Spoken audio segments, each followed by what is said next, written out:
Jeff Fillion. Let's go. OK. On est dans les Radio Pirate News, un genre de petit 20-25 minutes de 2-3 petites nouvelles vite garochées. On a un excellent warm-up pour les gens qui sont sur le Prime et les Radio Pirate News, Jerry, sont présentés par G Solutions Fissure. Vous avez une fissure dans votre fondation, ça, c'est pas le fun. Donc, tu fais le tour de la maison, tu vois une craque dans la fondation. Ouais, ça, c'est plate. Faites comme le papa de MC, ta femme, qui a fait affaire avec G Solutions Fissure. J'ai même su que Yann et Frank ils ont déjà fait affaire avec G Solutions Fissure. Donc, c'est des pirates, ils ont des solutions, sont accrédités CA Habitation. Ils desserrent la grande région de Québec, la Montérégie. Donc, pour une réparation durable, 1-833-Fissure. OK, neige aujourd'hui dans certaines régions. Il y en a qui vont recevoir plus de neige que d'autres. Plus au sud, plus vous avez de la neige. Donc, vous êtes dans le coin de l'Estrie. Région de Montréal, plus de neige qu'ailleurs. Froid à travers ça.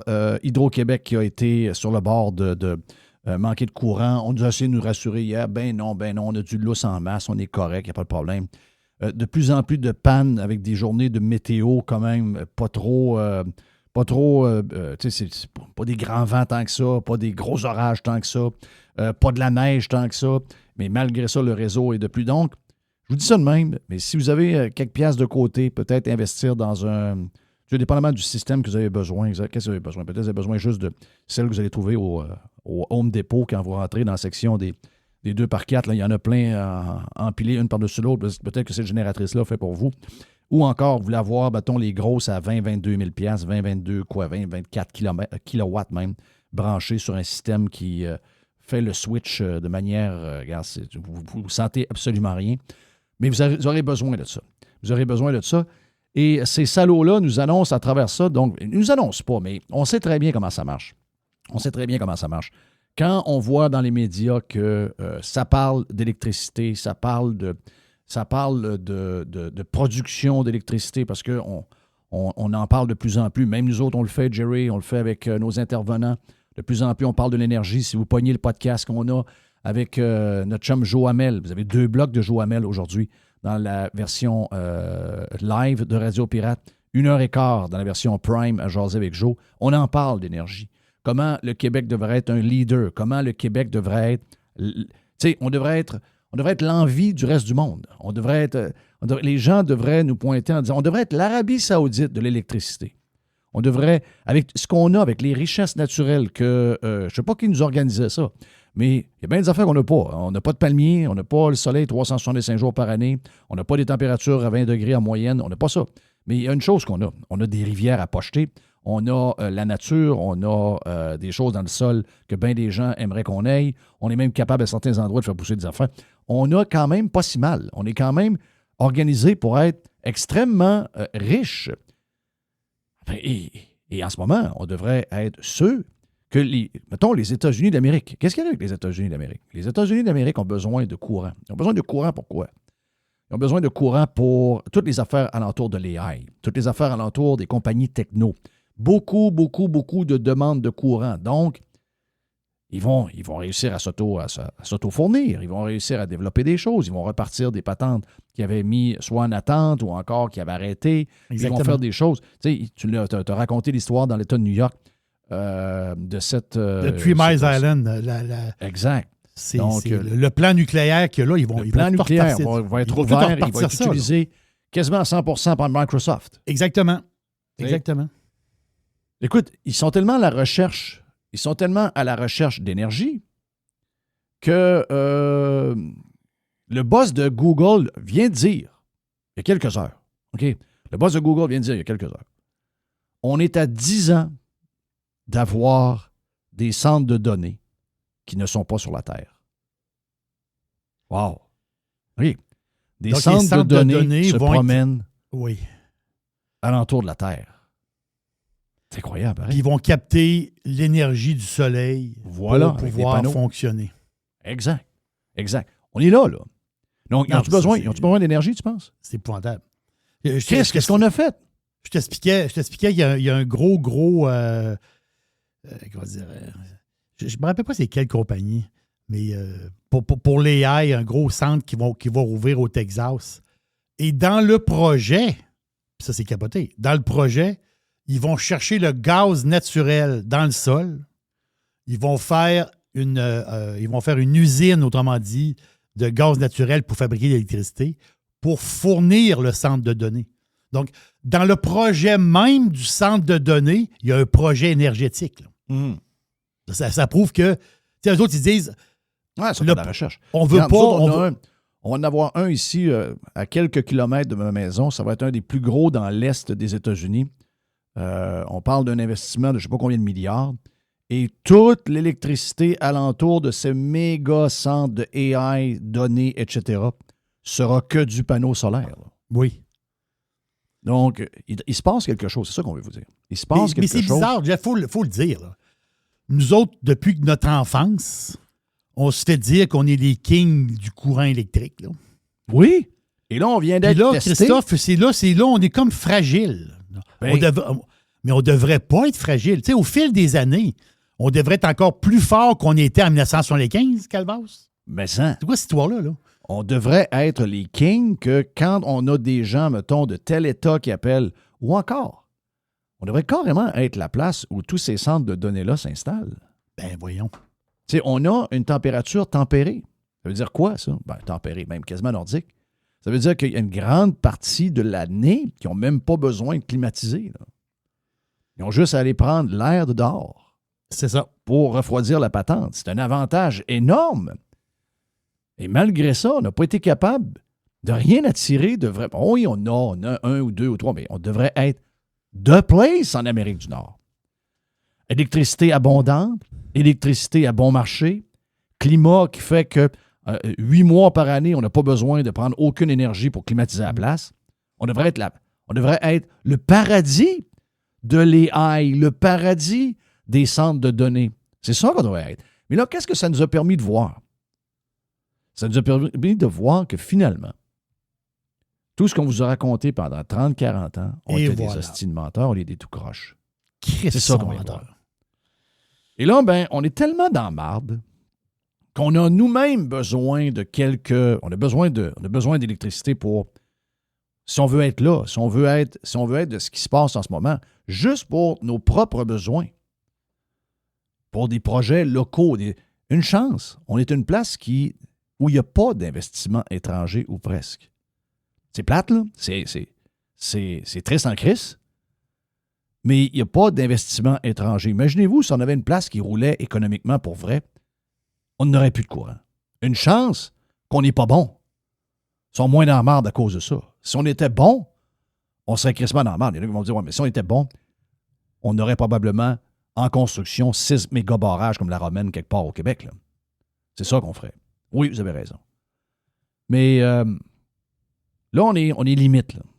On est limite sur le courant. On est limite sur des projets essentiels qu'on a besoin pour vraiment un proche futur. Et quand on pose la question à Passe-Partout, elle n'est pas capable de nous répondre. Non.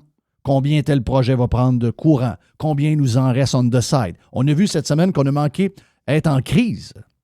Il a fallu qu'on sorte des genres de porte-parole de communication d'Hydro-Québec bien installés dans leur salon chez eux parce qu'ils travaillent à distance. Faire des interventions hier dans les médias pour dire non, on avait du lousse en masse, faites-vous-en pas, Hydro-Québec, c'est une place sérieuse. Mais on a. Non, oubliez ça. Là. On était sur le bord du délestage. C'est quoi le délestage? Ça veut dire qu'on était sur le bord on était carrément sur le bord de couper l'électricité à quelque place. Là. C'est ça. Comme on le fait dans des pays de cul. Là. Donc, quoi qu'on va faire pour essayer de. Parce que là, on ne peut pas bâtir une romaine en 2 ans. Là. Puis on a peut-être besoin de 4 romaines. Puis là, on a mis tous nos œufs dans les affaires de moulin avant, ce qui est de la marde. Probablement, hier encore, Trump l'a dit. Hier, Trump était en Pennsylvanie. Il a dit, il a raison, là, à 400%. Là. Il a dit, la pire affaire que vous pouvez avoir pour créer de l'énergie, l'affaire la plus dispendieuse, qui a besoin de subventions, qui ne se paye pas par soi-même, en fait, qui ne fait jamais d'argent puis qui n'est pas fiable, c'est l'éolien. Et nous autres, malgré tout ce qu'on a comme expertise, malgré tout ce qu'on a comme rivière, malgré tout ce qui nous reste à défricher, peur de faire des genres de réservoirs, des bassins, peur de ça, peur des Inuits, peur de plein de monde, Mais on s'est tourné vers quelque chose que les autres, il y en a certains qui sont obligés de les prendre parce qu'ils n'ont rien d'autre pour faire du courant. Parce qu'ils ne veulent pas mettre du charbon, ils ne veulent pas mettre du gaz, ils ne veulent pas... Donc, mais ce qu'ils ne savent pas, c'est qu'à un moment donné, l'éolien va lui faire dans les mains. Là. Comme c'est arrivé en Europe, comme c'est arrivé au Texas, comme c'est arrivé à un paquet de places où on s'est fié à l'éolien. L'éolien, c'est bon rien. C'est ce qu'il y a de plus cher, c'est ce qu'il y a de moins fiable. Si vous avez investi dans quelque chose, que vous voulez mettre tout votre argent et non pas juste l'argent du gouvernement là-dedans, jamais vous allez mettre une scène dans des éoliennes. Les éoliennes, c'est pas fiable et c'est bon à rien. Mais c'est ça qu'on a choisi. Mais à court terme, je ne suis pas un spécialiste du tout, là, mais à court terme, le projet pour avoir de l'électricité au plus sacrant, c'est le gaz. Mm-hmm. Oui, c'est ce qu'il y a de plus vite. Oui, parce que la Romaine, là, c'est Jean Charest qui a ouvert ça en 2009. Mm-hmm. Puis la mise en service, ça a été en 2022. Là. Oui. Fait que là, c'est 15 ans. Oui, là, c'est ça. Mais il y a 15 ans, mais là, il y a des bulldozers, il y a de la pierre, il y a du ci, il y a du ça. Ouais, mais je suis même pas sûr que tu as tous les négos, tu as toutes les patentes ficelées. Là. Moi, c'est Johnny qui a découpé le ruban. Là. Tu comprends, là? Je fais ça simple. Là. Nous, toi puis moi, de notre vivant, on ne verra pas une nouvelle romaine. Non, ça c'est sûr. Ça ne veut pas dire qu'il n'y aura pas une en construction, mais on ne verra pas la fin de la nouvelle romaine. Non, je ne verrai pas la fin. Tandis qu'on est bourré de gaz le long de la vallée du Saint-Laurent. Bourré de gaz. Et qu'on peut faire un paquet de centrales électriques au gaz naturel. On peut en faire à tonnes. Garanti. Des projets, là, moi je pense qu'un projet, là, je te le dis, sans m'y connaître trop, là, puis je fouine un peu dans le boursicotage puis les compagnies, là, en dedans de 2 ans, là, tu peux commencer à faire du courant. Là. Mais là, c'est quoi qu'on veut essayer de faire? Là? On veut essayer de faire quoi? D'abord, on veut protéger le réseau. Ensuite, on veut être capable de trouver du courant quelque part pour être capable de fournir les mégawatts que ces projets-là vont avoir besoin. Donc, là, qu'est-ce qu'on fait pour arriver à ça, vu qu'on n'a pas été bon, vu qu'on n'a pas planifié, vu que finalement, on a ouvert les lumières à 3 heures du matin, puis toutes les filles sont lettres en crise, finalement. Qu'est-ce qui est arrivé, là? Qu'est-ce qu'on va faire? On va aller voir nos amis journalistes, on va aller voir nos amis des médias, et on va monter une cabale tout ensemble, et on va accuser le monde d'être responsable du manque d'électricité. Vous allumez trop d'arbres de Noël. Vous mettez trop de lumière dans votre maison. Vous partez votre lave-vaisselle à la mauvaise heure. Vous prenez une douche trop longue. Votre thermostat devrait être à 16 degrés. Il est à 22 degrés. On est en train de vous faire passer pour les pires consommateurs alors que vous vivez dans un des climats les plus durs en hiver et qu'on vous a demandé à 100% d'être électrique maintenant dans votre maison. C'est le gouvernement en disant « Ah, bien, on a de l'électricité à profusion, elle ne sera jamais chère, c'est clean, donc pourquoi avoir de l'huile, pourquoi avoir telle chose, pourquoi avoir... » Non, pas besoin de gaz, pas besoin, comme ailleurs, en passant. C'est important de le dire, là. C'est important de le répéter, même si on le dit à chaque fois. Là. Ailleurs, ils chauffent au gaz. C'est ça. Ailleurs, l'eau chaude est au gaz. Ailleurs, la cuisinière est au gaz. L'électricité sert qu'à la climatisation l'été, et qu'à l'éclairage, puis, mettons, la sécheuse, qui est probablement ce qui tire le plus de courant. That's it. Quand tu as un élément, ça prend beaucoup de courant. Oui.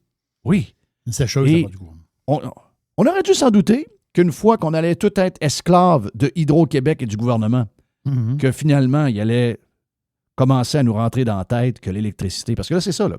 Dans la presse d'aujourd'hui, Francis Veil. Là. Oui, c'est ça. Veil, il a la solution, lui. Oui. Lui, il a trouvé la solution. De toutes les solutions pour l'énergie au Québec, Veil, il a trouvé la solution aujourd'hui. Mm-hmm. Lui, il a la solution. C'est quoi la solution? C'est augmenter, hausser les tarifs d'électricité. Mais pas hausser un peu, là. C'est de mettre le coût du courant au même coût qu'ailleurs, où ils s'en servent moins, pour des raisons de climat, des raisons qu'il y a un mélange dans la résidence entre le gaz et l'électricité, puis que l'électricité, finalement, ils s'en servent très peu. Lui, il veut un gros jump. Là. Lui, il veut que ce soit un genre de taxe et d'impôt pour financer le gouvernement. C'est ça. C'est ça qu'il veut. Le courant va être tellement cher qu'on ne chauffera presque plus. Là. Exact. On va rester dans des maisons où il fait 15 degrés. C'est ça. Où on va diviser... Ben lui, ce que j'ai lu cette semaine, c'est que L'armée de la presse est commencée, là, en passant. Il n'y a pas juste lui. Là. Cette semaine, il y a un gars de la presse qui a dit si votre grand-mère a gardé son bungalow et qu'elle n'est plus capable de chauffer, elle va devoir faire venir sa sœur. Dire à sa sœur, lâche ton logement, viens t'installer avec moi, puis on va même prendre notre vieille cousine, on va être 3 dans la maison, puis on va pouvoir payer le courant à 3. Ça va libérer 2 portes pour les plus jeunes ailleurs dans la ville. Les 3 vieilles ensemble. C'est ça qu'ils voient, là. Ou sinon, elle devra laisser sa maison et se trouver un petit appartement. C'est-tu des enfants de chienne? Non, c'est épouvantable. Non, mais c'est-tu des enfants de chienne, pour vrai? Là? Achète-toi un chat. Tu vas dire, pourquoi? Non, il va te réchauffer les mains et les pieds. Oui. Non, c'est-tu des enfants de chienne? Non, c'est une vraie joke, là. C'est insupportable. C'est insupportable. Je ne sais pas quand est-ce que le monde va se réveiller, mais vous êtes sur le bord de vous faire en trou de cuter, pas à peu près. Là. Non. Moi, j'ai une petite nouvelle pour eux autres, là, la gang de la presse là, et les gouvernements. Que ce soit une taxe, que ce soit de l'impôt, que ce soit une bourse de carbone, que ce soit l'augmentation une taxe kilométrique sur les chars. Je vous le dis, là, vous êtes à un cheveu que tout s'écroule. Là. Puis du monde qui ont faim, là, sont pas gentils. Ils sont pas fins. Ils sont pas fins du tout. Moi, là, je commence... La priorité, si j'étais au gouvernement, la priorité, si je travaillais à la presse, moi, je serais juste sur une chose. S'assurer que le monde est capable de se loger, manger à leur faim, puis capable de se chauffer pour être assez sécure pendant l'hiver. Si on tombe dans quelque chose où le monde ne mange plus à leur faim, ils struggle pour garder la maison ou l'appartement. Ils vivent dans un appartement où il ferait 13 degrés.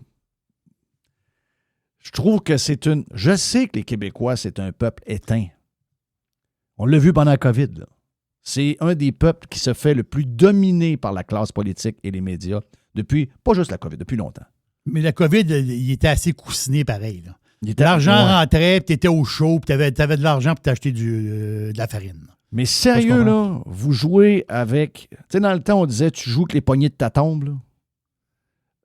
Ou encore, tu vas manger une claque en arrière de la bolle. Mais vous commencez à jouer sur des chemins qui sont extrêmement dangereux. Il n'y a plus de place à aucune taxe. Il n'y a aucune place à augmenter quoi que ce soit. Il n'y en a plus. Il n'y en a plus, les amis. Il n'y en a plus. Il n'y en a plus. Il n'y en a plus. Il n'y en a plus. Le sujet numéro 1 de l'année 2025, c'est que des gens ont de la misère à se nourrir. Les gens ont de la misère à se nourrir. Vous êtes dans l'augmentation. Vous voulez augmenter de combien? Vous voulez augmenter les frais d'électricité pour un bungalow de combien? 2 000 $ par année. Les taxes ont déjà augmenté de 1 000 pour la même maison. On me disait, ces gens-là vont rester où? Qu'est-ce que vous voulez provoquer? Et moi, ce qui m'écoeure de la gang de la presse, c'est que si on ne paye pas avec nos taxes ou nos impôts leur christie de salaire à la hauteur de 65 %, ces gens-là font des poutines dans un casse-croûte, je vois le vert. Et là, ça vit avec des 150 000 et des 160 000. Puis eux autres, je vais le prendre. Moi, l'augmentation là, de l'électricité, j'ai pas de problème avec ça. Ah ouais? Mais que tu travailles dans le casse-croûte. Tu m'en parleras, si tu es capable de prendre l'augmentation. Hein. Là, tu fais ton frais. 65 % de ta paye est payé par nous autres. C'est 65 % de ta paye qui est deux fois et demi le salaire de gens donc, qui n'ont pas tes conditions, mais qui payent par leurs taxes et leurs impôts ton fucking salaire. Puis après ça, tu dis au gouvernement d'augmenter les taxes. C'est vraiment... écoute, c'est des collabos. Des gens qui sont payés par eux autres. Vite, avant de finir les radios Pirate News. Faites attention, OK?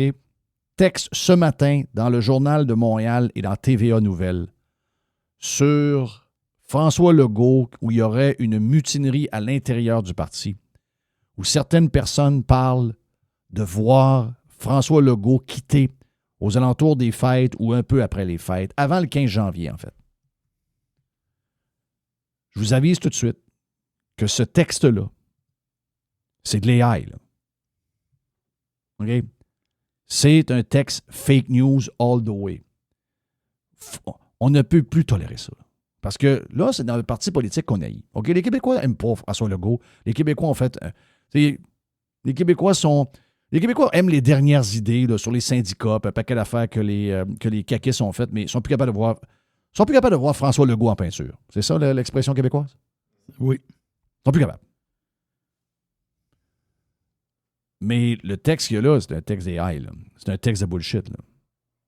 C'est un texte où il n'y a aucun élu nommé. Là.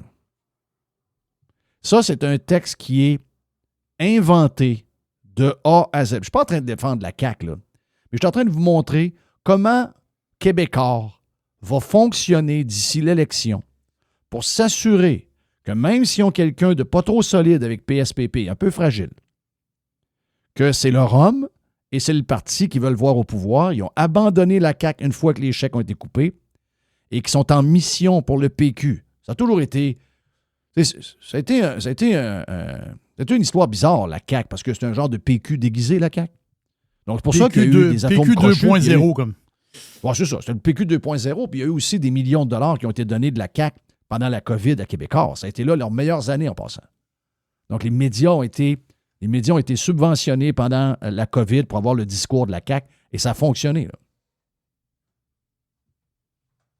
Mais là, vous voyez la stratégie. Là. Vous voyez, c'est quoi la stratégie? La stratégie, là, est claire. La stratégie, c'est on invente des textes, on invente des histoires. Puis c'est pas parce que c'est François Legault. Je l'aime pas, François Legault, je suis curieux de voir la face. Mais ils vont faire ça aussi avec les autres. Si jamais il y a une montée du Parti conservateur du Québec, ils vont faire la même affaire. Ils vont inventer des sources, ils vont inventer des affaires qui n'existent pas. On les connaît. Là. Le but ultime, c'est qu'ils sont prêts à inventer un texte où, dans le texte de quoi? 700 mots à peu près? Il n'y a que des sources anonymes. Moi, toutes les lumières allument. Là. Ce texte-là est un texte inventé par les AI de A à Z. Il n'y a rien de vrai là-dedans. Là. Rien de vrai. Le but, c'est d'abord, ils nous montrent comment ils vont agir pour comment ça va se passer dans les prochains mois jusqu'à l'élection du Parti québécois. Ils veulent le Parti québécois, ils veulent le PSPP, et après ça, c'est ça la stratégie pour le pays. Ça, la stratégie pour le pays. Voyons, on sait comment ça marche. Donc, pour les gens, je ne veux pas être casse-nouille. C'est sûr que quand on voit ça, on se dit « Ah, ouais, yes, le go, je suis plus capable de le voir, j'ai hâte qu'il parte. » Ouais.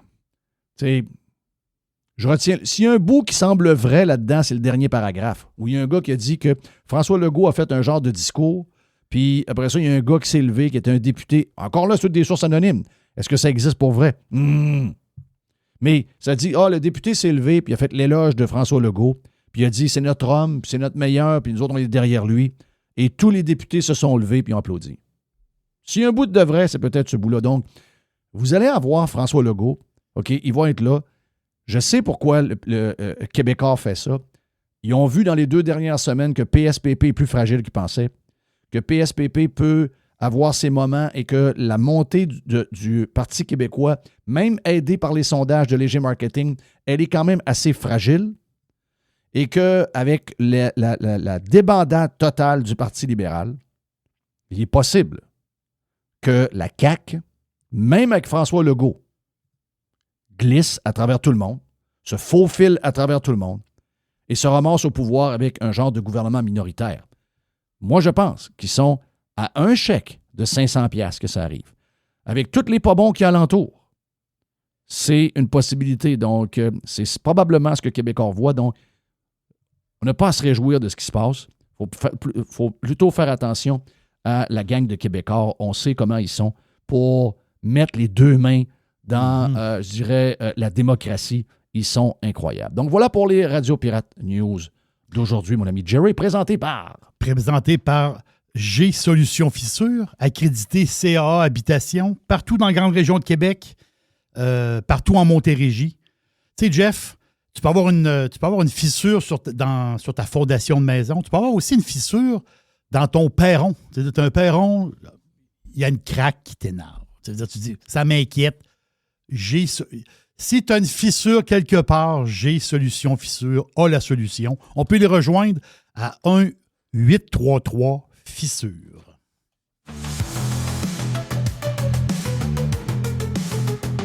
Let's go. Radiopirate.com. Enfin, pirater, c'est légal. Radio Pirate. Radiopirate.com.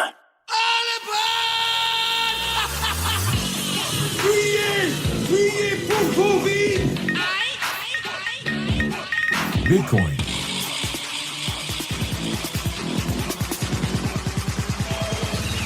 Drill, baby, drill, right? Drill, baby.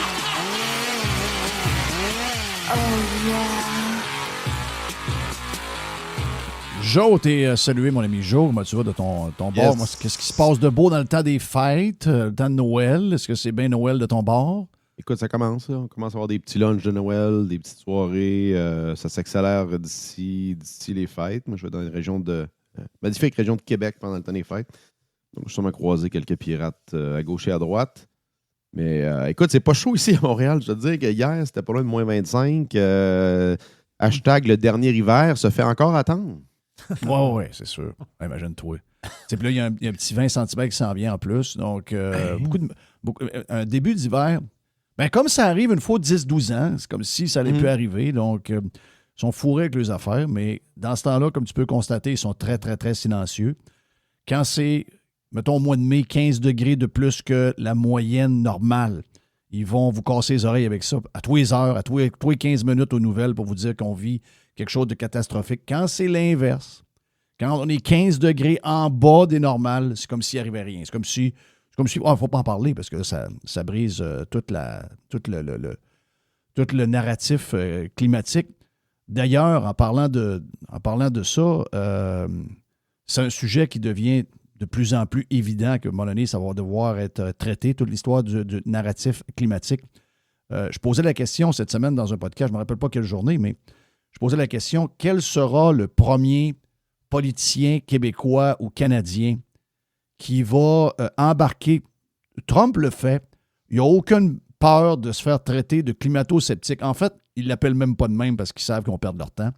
Mais il n'y a pas encore un Canadien qui a exprimé clairement. Tu sais, j'ai pogné Poilievre cette semaine qui disait, puis avec raison, il disait, si on veut un dollar plus fort, si on veut une économie canadienne plus forte, si on veut être plus indépendant, une des choses, il faut avoir plusieurs clients pour notre pétrole et notre gaz. Donc, il faut le sortir des deux bouts pour avoir les marchés un peu partout et pas être juste pogné avec un seul client qui est un client américain qui nous fait, qui nous négocie au point où on vend le baril beaucoup moins cher que la valeur qu'il y a sur le marché.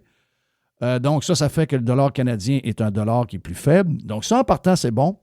Mais il va falloir à un moment donné que soit Poilievre. Moi, je pense qu'au Québec, Éric Duhaime, il faut qu'il fasse un coming out à un moment donné. Il ne faut pas qu'il ait peur de tomber à 12 % au lieu d'être à 14 %. Je pense qu'il peut juste monter à 20 et de caller bullshit et de dire haut et fort et de le répéter. Puis s'il faut qu'ils prennent le bâton de pèlerin pour l'expliquer, ils le feront. Mais que c'est une des plus grandes fraudes de l'histoire des gouvernements, la patente du climat. Faut le dire haut et fort. Il y a juste Trump qui ose le dire. Puis, avez-vous vu, aux États-Unis, il n'y a pas de débat là-dessus. Il n'y a pas personne qui pète des plombs sur le fait qu'il y a un président qui est climato-sceptique. Mais on a encore cette crainte-là chez nous. Et moi, je pense qu'un des premiers qui pourrait le faire, à quelques mois des élections, c'est Éric Duhaime. Oui, ça arrive surtout dans un contexte où, dans un contexte budgétaire restreint, un contexte d'augmentation de l'inflation, du coût de la vie en général. Donc, tu sais, le discours est quand même assez mûr. Le fruit est mûr là, pour dénoncer ces dépenses parce que c'est tout ce que, dans les dernières décennies, les dépenses dans la majorité des technologies vertes, oui, il y a plus d'auto électriques qu'il y avait, etc. Il y a certaines technologies de batterie, mais en général, les grands projets d'investissement public, parce que c'est largement subventionné, ça a été des échecs. Tout ce que ça a amené, c'est de la dette, en général. Puis ça n'a eu aucun impact mesurable sur le climat ou presque. Donc, ça peut être cool quand il y a de la prospérité économique. Puis ça a surtout été ça. Ça a été un narratif politique de dépenses et d'investissement, entre guillemets, pendant une décennie, en commençant par Obama 2. Maintenant, cette doctrine-là n'est plus soutenable. Il faut arrêter de le prendre des pincettes pour traiter du sujet. La société occidentale n'a plus les moyens de dépenser dans cette folie-là. Surtout que ça se mesure c'est sur 100, 200 ans, souvent les prédictions. Là. Donc, on ne va pas diminuer notre niveau de vie pour tenter là, de changer le climat de la planète sur 200 ans. Là. Ça ne fait aucun sens. Surtout dans une période où on s'en va peut-être dans une récession, dans un contexte encore d'inflation élevée, un contexte d'inégalité sociale, etc., etc. Donc, c'est très élitiste, encore une fois. Le discours environnemental radical qui a maintenant en place dans les partis même modérés, c'est très élitiste. C'est une attaque pour les plus pauvres parce que ça augmente le coût de la vie pour tout le monde, mais disproportionnément pour les plus pauvres en général. Exact. C'est drôle parce que, tu sais, on essaie de voir comment le Parti conservateur du Québec peut profiter en ce moment de la faiblesse d'à peu près tous les partis. Moi, je continue à croire que c'est plus fragile qu'on pense pour le PQ. On voit que le Parti libéral va nulle part. La CAQ se cherche. Il faut faire attention à la CAQ. Si tout le monde s'écroule, ne comptez pas pour battu parce que si on agit comme on agit avec le Parti libéral au fédéral, on va se faire avoir. Donc, il ne faut pas les sous-estimer. Ils ont quand même une certaine machine. Je ne dis pas qu'ils ont une organisation comme des vieux partis, mais ils ont quand même du budget. Ils ont du personnel, ils sont au pouvoir. Donc, ils sont capables peut-être de trimer quelque chose, puis ils sont dans le décisionnel. Donc, il ne faut pas les prendre, mais l'opportunité est incroyable, on le dit souvent, pour Éric Duhaime. Mais je pense qu'il va falloir, puis j'en parlais avec Karim El-Ayoumi cette semaine, il va falloir que Éric prenne quelques chances. Et je sais qu'Éric a un fond pas green, mais vu qu'il parle avec beaucoup de jeunes conservateurs qui sont qui ont grandi dans ce discours-là. Le terme, c'est brainwashé. Brainwashé. Donc, il se sent obligé d'aller mettre de temps en temps son orteil dans cette eau-là. Moi, c'est drôle, hein? Dans certains statements que je ferais d'ailleurs pour faire capoter les panels, faire capoter les médias et faire capoter les adversaires pour devenir le point central de la game politique, même s'il n'y a pas d'élus à l'Assemblée nationale, j'irais mettre mon pied carrément dans ce bassin-là au complet. Je le tremperais jusqu'en haut de la cheville et j'affirmerais que enough is enough. D'abord, tout est là. Dans la dernière année, ce qui s'est passé avec la fraude que la CAQ nous a amené pour les différents projets, les milliards qui ont volé. Christophe, il n'y a pas meilleur moment pour enterrer cette histoire green-là pour de bon. Non, exactement. Puis il faut arrêter d'avoir des espèces de discours détournés. Tu sais, les conservateurs canadiens ont ce discours-là depuis des années avec l'industrie pétrolière gazière canadienne, à l'effet que si on exporte notre pétrole, nous, ça fait diminuer les centrales au charbon en Chine. Ça fait aucun sens, ce discours-là. On exporte notre pétrole puis notre gaz parce qu'il y a une demande. Vous avez vu l'excellente série Landman, là, quand John Hamm fait un show là, dans une espèce de réunion des producteurs de pétrole, il dit « Arrêtez donc vos bullshit. On produit, on vend des ressources parce qu'il y a un marché international. » Le souper, là, le fameux souper, exactement. le claque sa gueule. Ouais. Exactement. Oui. Donc, c'est ça. C'est pareil pour le bois, c'est pareil pour les métaux, c'est pareil pour les produits agricoles. On les produit puis on les vend parce qu'il y a une demande sur le marché. That's it. C'est ça le rôle d'un État. Puis le rôle d'un État, c'est de créer un cadre réglementaire et économique favorable au développement de son industrie. Donc, on ne va pas... et de faire des espèces d'alliances mondiales. C'est ça, c'est que les États se sont un peu perdus là-dedans, là, ces alliances mondiales-là, qui sont en fait une restriction sur certains États aux dépens des autres. Les pays comme l'Inde, les pays émergents disent avec raison, par exemple, quand c'était le temps de signer l'accord de Paris, disaient aux pays, les pays industrialisés actuels, en disant, vous avez pollué jusqu'à temps que vous atteigniez le stade de superpuissance, puis nous, on devrait avoir un cap sur nos émissions, puis sur pendant qu'on est en développement. De se développer. Exactement. Donc, encore une fois, très élitiste comme politique. Puis, il ne faut pas confondre avec la pollution. Tout le monde est pour avoir un environnement plus sain, puis quand on est plus riche, il y a une corrélation directe avec les sociétés plus riches. Les sociétés plus riches font attention, par définition, à l'environnement. C'est ça. On l'a souvent vu des images de... Les rivières de plastique puis de déchets, c'est pas en Amérique du Nord. Alors, ça, c'est en Inde, dans les pays asiatiques, exactement. Asie du Sud-Est, puis c'est l'enfer. Le Laos, l'Indonésie. c'est On a quand même réussi à vous faire passer que si vous n'avez pas de paille en plastique ici, tu sais que votre paille en plastique à Montréal ou à Québec se ramasse dans l'océan. C'est quand même spécial comme discours, là, cette affaire-là. Donc ça, c'est une espèce de folie. Il faut que ça arrête, cette affaire-là. La fin des sacs de plastique également. Donc tout ça, c'est du niaisage. On a diminué notre niveau de vie dans les dernières années et on a dépensé énormément pour des mesures qui n'ont aucun impact mesurable sur le climat. Donc, encore une fois, à ne pas confondre avec la pollution en général. Donc ça, je pense que tout le monde est pour ça. Mais le discours général, l'apocalypse, le catastrophisme climatique, pardon, lui est bel et bien mort. Donc, l'idée qu'il va y avoir un événement catastrophique dans le futur prévisible, souvent, ils disaient 10 ou 12 ans. Ça, la plupart des gens le croient. Ils ont tous plus. manqué le exact. Il n'y a rien qui a marché. Là. Donc, ça, Rien. c'est. Je lisais récemment l'excellent Matt Ridley qui disait The End of Climate. Là, c'est la fin du narratif climatique tel qu'on nous l'a vendu dans les 10 dernières années. Nous, on est un peu lent. Ben, je le dis souvent, c'est quoi? C'est 5, des fois 10 ans, là, le Québec et le Canada, ça rimait sur la tendance occidentale. On l'a vu avec ESG. Tout le wokisme, ça semble encore vivant ici alors que c'est en train de mourir partout. Mais définitivement, il ne faut pas y aller avec le dos de la cuillère. Là, pour les politiciens de droite doivent saisir l'opportunité incroyable de mettre la hache là-dedans. Puis particulièrement au Québec, Jeff, parce que ça va mettre dans le coin un parti comme le Parti québécois qui est pogné avec une frange radicale venant de QS. Puis c'est cette gang-là, pour faire le pont de notre autre sujet, c'est cette gang-là qui mène. C'est pas la droite nationale, puis c'est pas Boc-Côté, là. C'est la gang qui vient de QS qui tient les rênes au PQ. Voilà, exact. Alors, moi, puis je prends souvent cet exemple-là, j'ai encore pris cette semaine. Puis je sais que Joe Rogan l'a utilisé il y a quelque temps avec... quand il a fait l'entrevue avec le gars de Burlington, là, Bernie Sanders, où il a sorti le fameux tableau, puis vous pouvez le googler, vous allez le trouver dans le Washington Post, comme je vous disais cette semaine. C'est sûr que l'article, bizarrement, même si habituellement les articles d'archives, après 1 an, sont libres d'utilisation. Celui-là est encore barré, mais vous pouvez le voir. Vous pouvez même le voir en ouvrant l'article avant qu'il vous le barre, le fameux tableau que le Washington Post a sorti, l'étude l'année passée de 2024. Parce que moi, j'ai toujours dit, j'étais un peu comme le Suédois, là, c'est Lundborg, je pense, qui est le Jan Lundborg. C'est danois, je pense. Qui est un gars modéré, puis qui, lui, dit qu'il y a des choses qu'il voit. Donc, moi, je fais partie un peu de cette école-là. Il y a un changement, il y a une tendance vers un léger réchauffement. Pas de catastrophe. Les moyens qu'on prend sont probablement tous les mauvais moyens. C'est créé de toutes pièces. Mais quand on voit le tableau du Washington Post de l'étude de 4 millions d'années de la Terre, nous voyons qu'on est dans la période, et de loin, la plus froide de toute l'histoire de la Terre.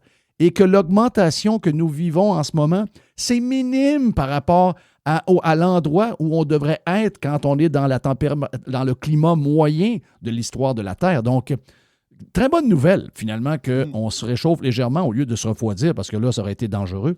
Donc, à partir de là, une fois que tu vois ça, c'est 2024 que cette étude-là a sorti. Puis, je me rappelle que quand Rogan l'avait présenté à Bernie Sanders, je ne voulais même pas le regarder. Il était là, ça existe, oui, mais c'était le Washington Post, en plus, c'était leur journal qui sortait le tableau. Donc, à partir de là, juste à sortir cette image-là, tu passes plus pour un sceptique. Il y a un moyen de vendre ça. Puis, comme tu dis, moi, c'est exactement ce que tu viens de dire.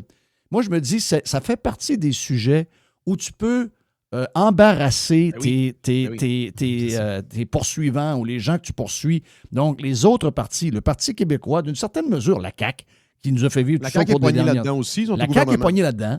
Donc, tu élimines la CAQ. Le Parti libéral du Québec a sauté là-dedans à pieds joints aussi. Donc, il faut que tu trouves ces sujets-là où tu vas embarrasser tes compétiteurs et ils vont être pognés dans un sable mouvant et c'est là où tu peux les frapper pendant qu'ils sont pognés dans leur caca. Donc, c'est ça la stratégie. Et je pense que les gens en ont plus marre qu'on pense. Il y a quelque chose de latent et de présent dans la population, un peu comme, tu sais, le dossier, tu vas dire, c'est niaiseux, mais le dossier des pistes cyclables là, dans les villes, là, s'il y a un consensus autour de ça à Montréal, le Jeff, il est incroyable. Là, les gens, là, tu vois, ils commencent à reculer sur certaines rues. Il y a des aménagements qui sont le tableau, c'est extraordinaire. Le tableau du nombre de cyclistes qui passent par jour, entre autres, dans le coin de Henri Bourassa. Écoute, Henri Bourassa, je pense que ça a coûté 15 millions. C'est un boulevard qui a été démoli. Il y a 20 cyclistes par jour. Voyons, ça n'a aucun sens. Et tu vois, mais ce que je veux dire, c'est que tu regardes, il y a des débats là, sur Facebook, il y a des groupes pro-vélo, puis dans les commentaires, Jeff, tu vas dire, c'est pas... Non. Facebook, quand même, une bonne représentation de la société en général. Oui, vraiment. Il y a un consensus très, très, très large sur le fait qu'on est allé trop loin. Puis je pense que sur le climat, c'est la même chose. C'est juste qu'il y a une inertie. Il n'y a personne qui veut parler parce que tu te fais canceller, tu vas te faire traiter de climato-sceptique. Mais il faut briser ça, là. En général, c'est le temps de le briser, là. C'est ça, exactement. Il faut briser cette espèce d'inertie-là. Mais en général, les gens ne sont pas prêts à payer plus pour ça. Le discours de Lomborg, c'est le bon. Là, c'est le bon. C'est-à-dire que peut-être que dans 100 ans, le climat va augmenter de peut-être 1,4, 1,5 degrés. Mais la question, c'est que si l'impact de ça, c'est, mettons, 100 trillions de dollars puis sur, mettons, la période donnée, et qu'on dépense 250 puis 300 trillions, ça n'a aucun sens. C'est comme d'aller faire de la chimiothérapie parce que tu as une grippe ou une gastro. Là. Donc, c'est à peu près la même affaire. Le remède est bien pire que la maladie. Puis c'est une blessure auto-infligée à l'économie, à la société occidentale. Puis c'est dirigé par qui, ça? Quand tu regardes ça, oui, c'est la science. Non, c'est des gens qui ont une agenda plus souvent qu'autrement. C'est dirigé par des partis de gauche qui ont des visions de décroissance de la société. Donc, faut pas enlever l'aspect politique de ça. Puis je voyais une intervention hier de Joanne Marcotte, puis je rappelle son livre, là, C'est doute qui dérange, l'apocalypse climatique, vraiment. Son livre là, sur Amazon, je vous le recommande si vous ne l'avez pas lu. Un beau petit cadeau de Noël à même pas 20$, ça se donne bien. Donc, ça fait le résumé, si tu veux, de toutes les... Parce qu'il y a un réel débat derrière ça. C'est pas vrai qu'il n'y a pas de débat puis que la science est réglée depuis... il y a un réel débat sur... c'est quoi la participation de l'homme dans le réchauffement, puis c'est quelle ampleur de ce réchauffement-là, quelle est l'ampleur du réchauffement s'il y en a un, puis ça va être quoi sur... comment on peut réduire, si tu veux, cette tendance-là. Puis est-ce qu'on peut, exactement. Puis si on peut, à quel prix? C'est toujours une question de trade-off. C'est ça la théorie économique, c'est les choix politiques. La théorie des choix politiques et économiques, c'est oui, tu peux faire n'importe quoi, mais à quel coût? Puis en laissant quoi de côté? C'est toujours ça la question. Mais on est pogné pareil. Ça, l'affaire, c'est que si on veut changer, à un moment donné, il faut changer ceux qui nous dirigent. Parce que à un moment donné, je regardais, moi puis Jeff, on s'en est parlé un petit peu tantôt, sur le site d'Hydro-Québec, là, le fameux plan d'action 2035, là, vers un Québec décarboné et prospère. Là, quand tu lis ça, là, ça parle de tourniquettes. Ça parle même de tourniquettes offshore. C'est-à-dire que c'est quand même c'est pas rien. Ça parle de patentes de solaire et aussi de rénovation des centrales existantes. Ça ne parle pas bien de nouveaux barrages là-dedans. Là. Non. Ce que je veux dire, c'est qu'il y a... Ça veut dire, c'est des espèces de green. Là. La madame d'Hydro-Québec qui run ça en ce moment, là, elle, c'est une green. Là, on est pris avec ça aussi, ce discours-là, puis ces plans-là d'action pour le futur. On est pris là-dedans. Là. Ça a été... cette idéologie-là a noyauté à peu près tous les pans de l'économie puis de l'État québécois. Il y a beaucoup de boomers là-dedans qui se sont trouvés une espèce de mission de vie. Là, C'est un culte. Là. À la base, c'est un culte. C'est des conférences internationales. Tu t'es investi d'une mission globale qui t'élève dans la société pour à peu près, tu n'as rien à livrer. C'est juste des PowerPoint et des conférences. Fait que, c'est pour des gens en situation de pouvoir, comme la présidente d'Hydro-Québec ou un ministre, c'est à peu près irrésistible de ne pas embarquer là-dedans, tu comprends? Parce que ça t'amène tellement de praise, puis de... Oui. Alors que, de remettre ça en question, parce que c'est ça, être un gestionnaire compétent, c'est de remettre en question des initiatives qui coûtent cher et qui ne donnent rien. Puis la mission d'Hydro-Québec, c'est quoi? C'est de produire, puis c'est de vendre, puis c'est de distribuer de l'énergie. Il y a combien de barrages qui sont en prévision? Voilà, c'est ça, c'est zéro. Ça, c'est un plan de société. À l'heure actuelle, j'ai des amis quand même bien placés chez Hydro, puis ils me disent que ça parle plus d'égalité, puis de diversité, puis d'environnement que de produire de l'électricité. C'est pas normal, alors qu'il y a une course à l'énergie en Amérique du Nord sans précédent avec, par exemple, la demande du AI. Et ici, on cancelle des projets. Il y a des compagnies comme Amazon puis Google qui quittent le Québec parce que même des champions locaux comme Qscale qui décident d'aller ailleurs parce qu'on n'a pas d'allocation d'énergie. Il n'y a personne qui allume là-dedans. On est sur le bord du délestage, là, Christophe, au Québec. Là. Ça fait pitié, là. Oui. OK, Joe Hamel, partie numéro 1, c'est fait. Partie numéro 2, à venir. Mr. White pèse sur le piton. Radio Pirate. Do you like it? Yeah. RadioPirate.com. Juste du bon stock. Every hour. Du bon stock. RadioPirate.com. Get pirate or get out. OK, OK, on est prêt pour la partie numéro 2 avec Joe Hamel sur Radio Pirate Live en ce mercredi. Let's go!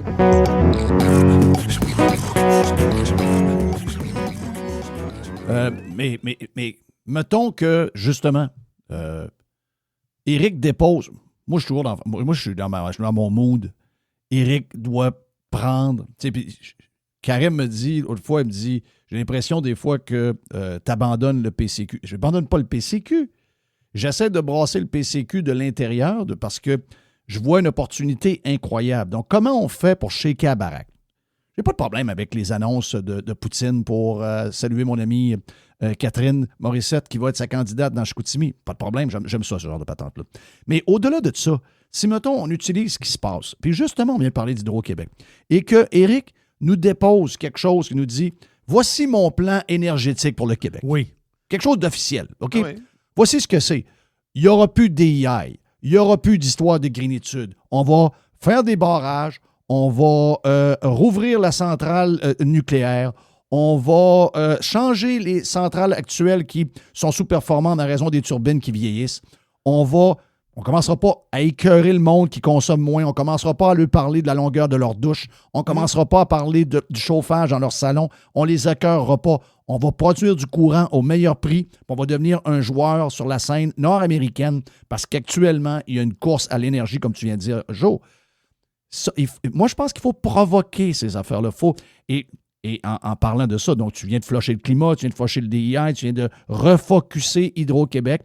Donc, c'est ce genre de positionnement-là qui va mettre les autres dans l'embarras. C'est lui le but. Hein? C'est ça. Oui, ben oui, exact. Parce que là, 100%.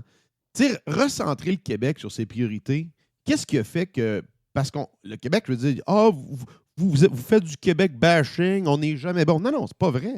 Le Québec, je veux dire, c'est une des plus grosses juridictions forestières au monde. C'est une des plus grosses juridictions minières au monde. Le Québec a développé une expertise mondiale dans la production d'hydroélectricité avec le complexe de la baie James. Je veux dire, il y a des employés d'Hydro-Québec, des consultants qui ont aidé des grands projets dans le monde, même en Chine, je pense le barrage des Trois-Gorges, etc., etc. Donc, pourquoi qu'on ne met pas ça...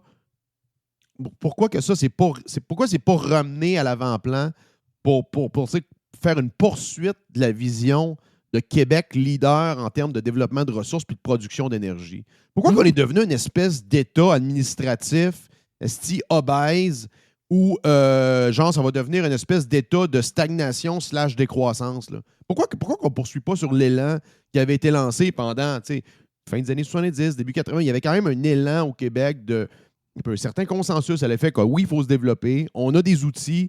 Moi, je me rappelle, on nous vendait ça. Là. Il y a tellement d'opportunités avec l'énergie. Tu te rappelles-tu de ça, Jeff? Ça fait pas 100 ans. Là. Ben, très bien, on était fiers de ça. Ah oui, exact. Puis là, tout d'un coup, il y a un couvert qui a été mis à la marmite par on ne sait pas qui. Tout le monde s'est assis. Au contraire, il faut ramener ça. Puis bizarrement, il n'y a personne qui parle de ça dans le mouvement. Tu sais, quand il parle de la nation, il n'y a personne qui parle de ça. Là. C'est toujours la langue puis la culture. Là. Non, ça ne paye pas les billes. Ça. C'est bien le fun. C'est correct de défendre ça. Mais à la base, une nation, la vigueur puis la force d'une nation, c'est son économie puis c'est son territoire. Exact. Donc, la vraie indépendance, c'est elle. On se croirait créer des années 60. Faut-tu ressortir des histoires des années 60? Le fameux maître chez nous, là, ce slogan-là, là, c'était directement relié à Hydro-Québec et à autrement dit, à la grandeur du Québec puis à avoir des projets pour l'avenir. C'était ça. C'est relié directement. Là.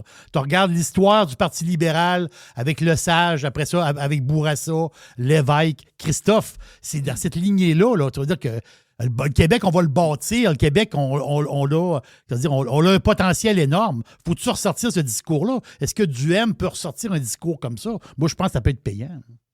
Ben, tu sais, tant qu'à avoir un monopole, il peut-tu être efficient, puis il peut-tu avoir une planification de croissance, puis de l'ambition oui. qui va au-delà de faire baisser le chauffage, puis demander aux gens de faire leur lavage, puis leur vaisselle, faire marcher la vaisselle à minuit le soir, là.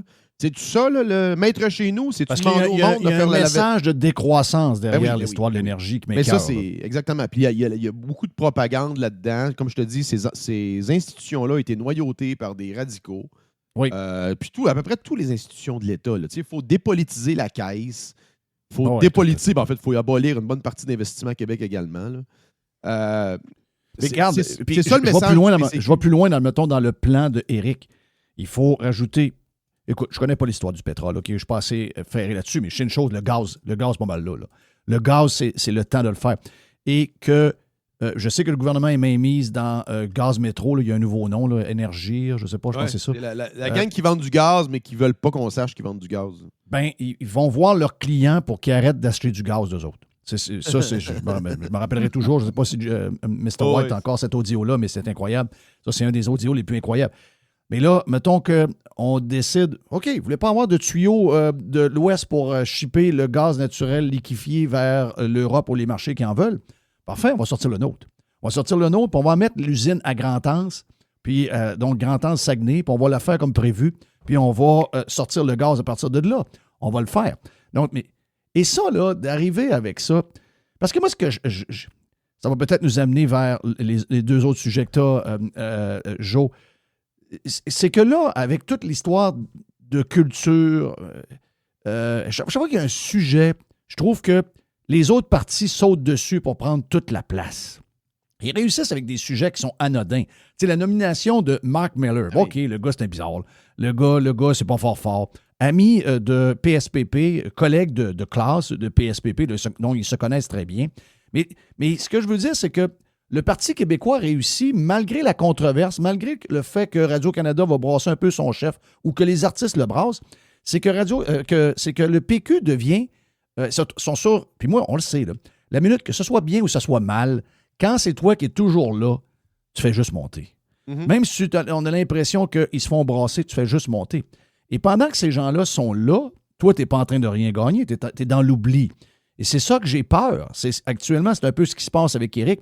Il faut absolument qu'on trouve un moyen d'être en avant, la patente. Donc, il faut provoquer les sujets. On le dit à toutes les semaines. Mais tant que... Puis je sais que Karim me dit, à partir du mois de février, ça va changer. Mais moi, je pense qu'on ne peut pas perdre une semaine. Il y a un moyen sans qu'on ait nécessairement consulté les membres, puis que les membres ne soient pas vexés de ça, puis qu'il n'y ait pas une histoire, puis des rebelles contre le chef. Tu sais, le chef a une certaine liberté quand même de dicter un peu l'agenda politique et de dicter l'actualité. Je trouve que le PQ, d'une certaine mesure, même si PSPP a l'air de Calimero puis a l'air un peu broyard, je trouve que quand même, c'est lui qui réussit, avec quelques aides aux alentours, quelques médias qui aident, il réussit pareil à avoir le spotlight sur lui. À tort ou à raison, le spotlight est sur lui. Et quand il est sur un, ben il n'est pas sur nous. Il n'est pas sur Éric, il n'est pas sur le PCQ. Ouais, il y a un effet d'amplification sur le leader, lui qui mène dans les sondages constamment. C'est pour ça que je te dis que le PCQ doit passer deuxième à tout prix. Là. Doit passer devant le PLQ, c'est l'absolue priorité. Et on voit, tu sais, je regardais c'est peut-être. Est-ce que Pablo va se rendre à Noël? Là, c'est la question, là, parce que là, ça ne va pas du tout. Il y a des gens, même dans le milieu anglophone, qui questionnent son leadership. Je voyais un papier de Robert Lippman. Ça, c'est le candidat qui avait été Très bien, élu anglophone dans les années, je pense, 90. Mm-hmm. Lui, il dit, ben, garde, c'est bien beau, mais garde, qu'il ait tort ou qu'il ait raison, les dommages sont faits, puis le gars n'a pas capable de gérer le parti. Puis il y a un obstacle qui s'en vient, il y a un mur qui s'en vient, puis c'est l'élection du PQ. Ben, il a raison là-dessus. L'autre problème, c'est que lui, il dit en fait que ça prend un nouveau chef pour faire remonter le PLQ. Moi, je pense qu'il a tort. Moi, je pense que le PLQ ne peut pas remonter. À moins d'une candidature extraordinaire qui viendrait du champ droit, que personne... Mais selon toute vraisemblance, cette candidature-là ne viendra pas. Le seul parti qui peut bloquer le Parti québécois au Québec de façon nationale, c'est le PCQ. Donc, les anglophones doivent se rallier autour du PCQ, faire élire des députés en combinaison avec des députés dans le reste du Québec, donc peut-être Chicoutimi, et être capable de bloquer, au moins avoir, mettons, peut-être un gouvernement minoritaire, ne serait-ce que ça. Mais c'est ça, c'est la seule alternative. Là. Pablo va être à 10 % dans le vote francophone dans le reste du pays. Là. Excuse, dans le reste de la province. Ah, c'est épouvantable. Ça va être à peu près comme Arthabasca. C'est Arthabasca, c'est Arthabasca dans le reste du Québec. C'est ça qui va arriver. C'est ça. Ça va être PQ contre PCQ. Tu vas avoir CAQ puis PLQ à 10 % chaque, ou à peu près. Là, il y a d'autres facteurs qu'on ne connaît pas. Là, ce que je vois à l'heure actuelle, puis ce que je pense qui nuit plus au PQ qu'ils pensent, c'est que le show de bas-côté et de l'armée de bots sur les médias sociaux du PQ, ça divise quand même le mouvement souverainiste parce que tu as une bonne partie des souverainistes qui sont quand même à gauche. Donc là, il y a quand même une idée que le mouvement souverainiste est à droite et identitaire. Et ça déplaît une bonne partie du mouvement souverainiste. Et moi, je pense qu'une bonne partie des appuis au PQ proviennent de la baisse de QS. Donc, entre guillemets, la droite nationale, elle fait beaucoup de bruit, mais c'est pas beaucoup de monde, ça. Puis c'est pas beaucoup d'appui derrière PSPP en réalité.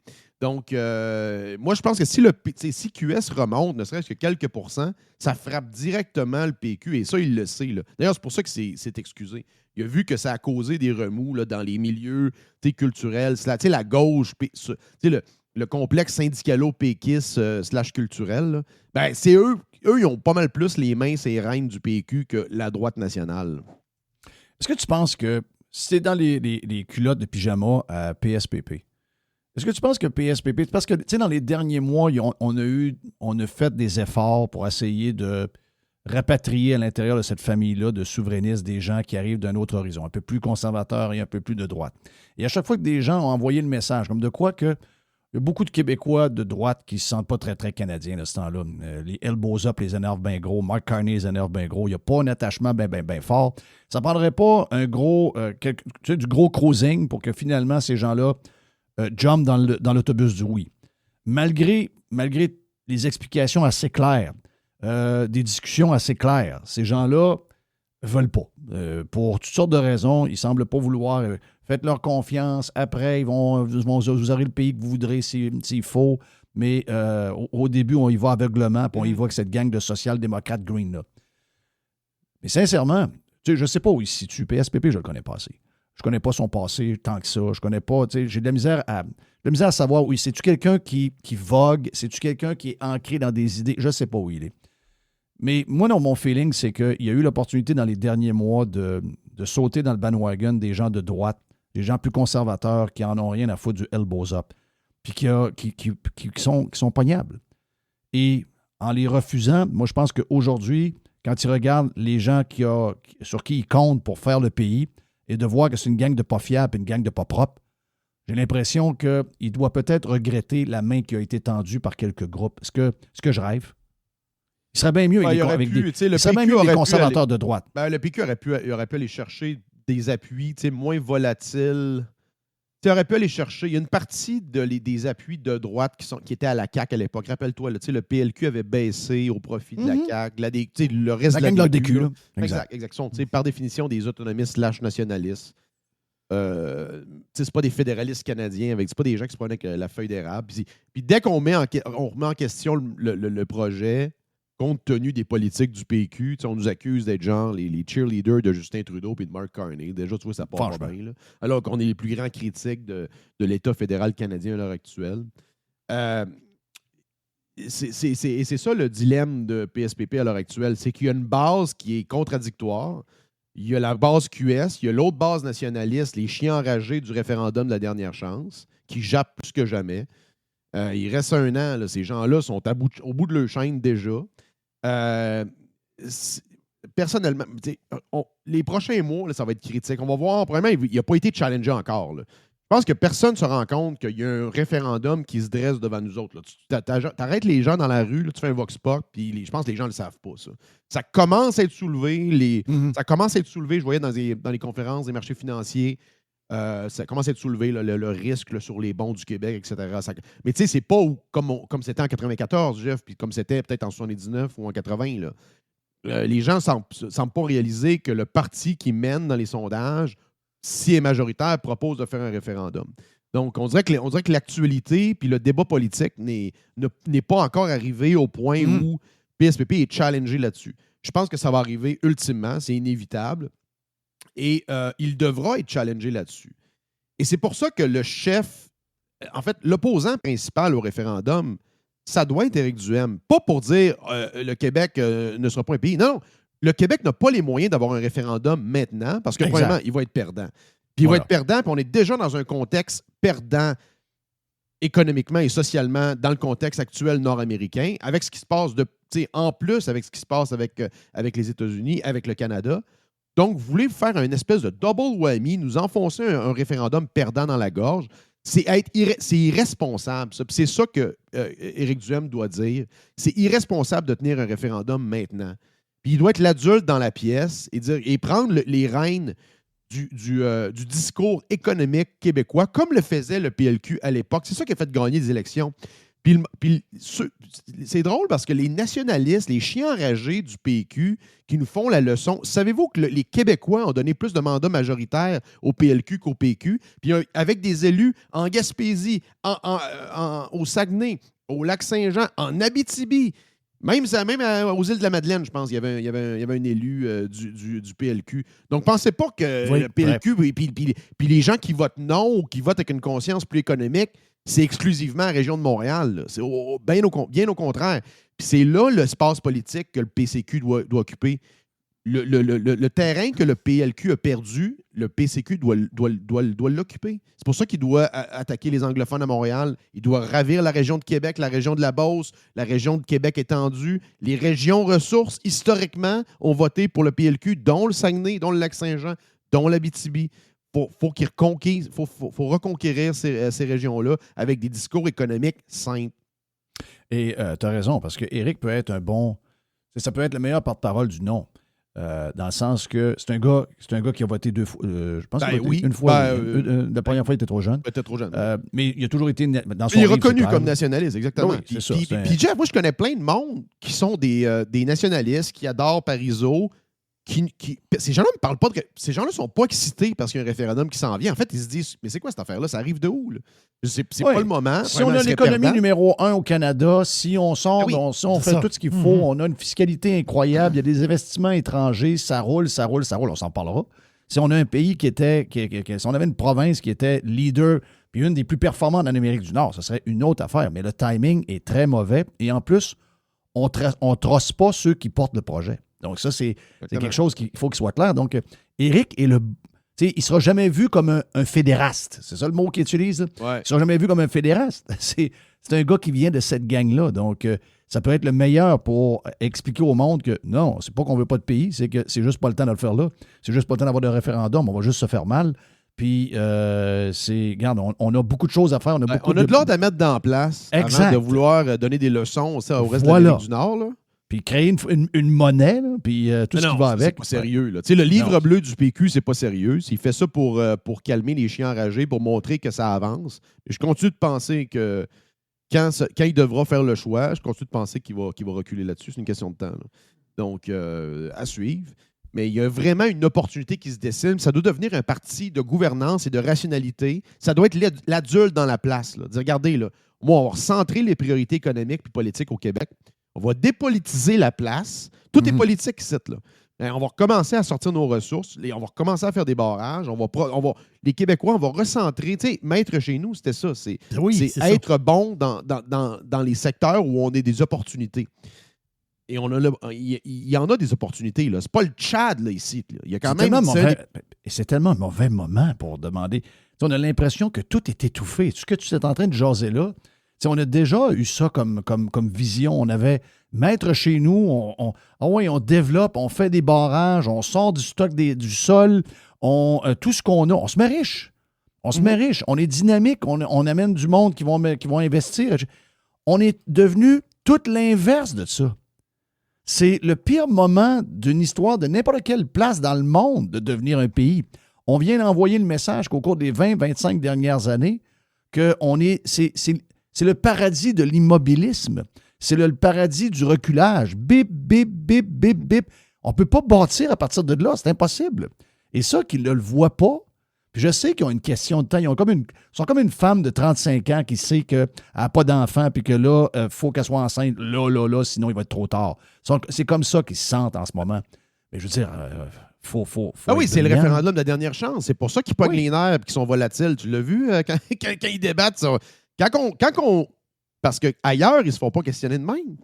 Quand tu exposes leurs intérêts, c'est ça, il faut exposer les intérêts. Qu'est-ce qu'ils ont à gagner là-dedans? Puis l'enjeu, c'est qu'eux, c'est la dernière chance. C'est pas c'est le meilleur moment, donc faisons-le maintenant. Non. Pour eux, dans leur vie, leur projet de vie, c'est maintenant ou jamais. Mais c'est pas le projet des Québécois, ça. C'est ça qu'il faut leur rappeler. Vous n'êtes pas les porte-parole des Québécois, puis on ne va pas s'auto-infliger une blessure pour votre crise de mission.